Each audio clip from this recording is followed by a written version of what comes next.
हरियाली से भरी जंगल की कहानी। बहुत समय पहले की बात है। एक छोटे से गांव के पास एक अद्भुत जंगल फैला हुआ था। ये जंगल न केवल वन्यजीवों से भरपूर था, बल्कि उसकी सुंदरता ने हर किसी को मोहित कर रखा था।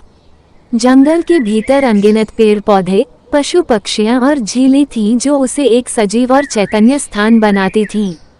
जंगल का राजा एक वृक्ष था जिसका नाम वृक्षराज था। इस वृक्ष की ऊंचाई और मासूमियत ने उसे जंगल का मुख्य आधार बना दिया था। वृक्षराज के शाखाएं आकाश की ओर फैली हुई थीं और उसकी पत्तियां हरियाली से भरी हुई थीं। ये वृक्ष जंगल के सभी प्राणियों के लिए एक सुरक्षित स्थान था। एक दिन जंगल में एक नया पशु आया।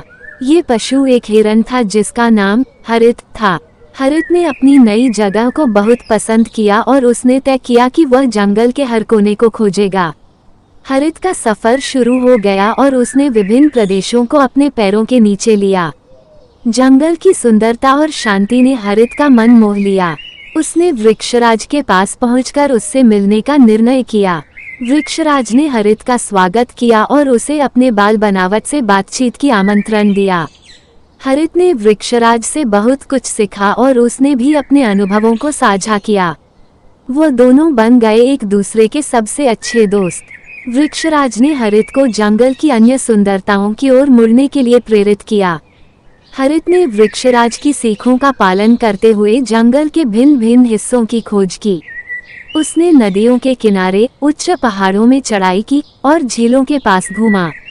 एक दिन हरित ने एक बड़ी जगह पर बड़ा और पुराना पेड़ देखा। वह पेड़ बहुत ही उम्रदराज था और उसकी ऊंचाई आकाश तक पहुंच रही थी। हरित ने पेड़ के पास जाकर उससे मिलने का निर्णय किया।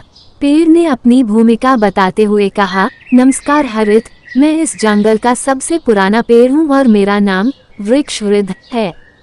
हरित ने वृक्षवृद्ध से बातचीत की और उसने उससे अपनी यात्रा के बारे में साझा किया। वृक्षवृद्ध ने हरित को जीवन के महत्वपूर्ण सीख दी और उसे बताया कि सभी प्राणियों का एक अपना महत्व है। वृक्षवृद्ध ने हरित को सिखाया कि जंगल में सभी प्राणियों को एक दूसरे का समर्थन करना चाहिए ताकि वे संतुलन में रह सकें। हरित ने इस सीख को अपनाया और वह जंगल में एक अच्छे सजीव बन गया। जंगल में और भी कई ऐसे दोस्त बने जो एक दूसरे की मदद करते थे। सभी वन्यजीव और पेड़ पौधे एक समर्थनभूत जंगल बना देने के लिए मिलकर काम करते थे। जंगल में हर बारिश के बाद हरियाली की भरमार होती थी और जंगल का सौंदर्य और बढ़ जाता था। जंगल की खुशबू और शांति ने हर किसी को आकर्षित किया। इस रूपरेखा में वृक्षराज, हरित और वृक्षवृद्ध का साथ एक अद्वितीय और सजीव जंगल बना जिसमें हर प्राणी खुश और संतुलित था। इस कहानी से हमें ये सीखने को मिलता है कि सभी को एक दूसरे के साथ मिलकर रहना चाहिए ताकि जीवन में संतुलन बना रहे और हर किसी को सुख शांति प्राप्त हो।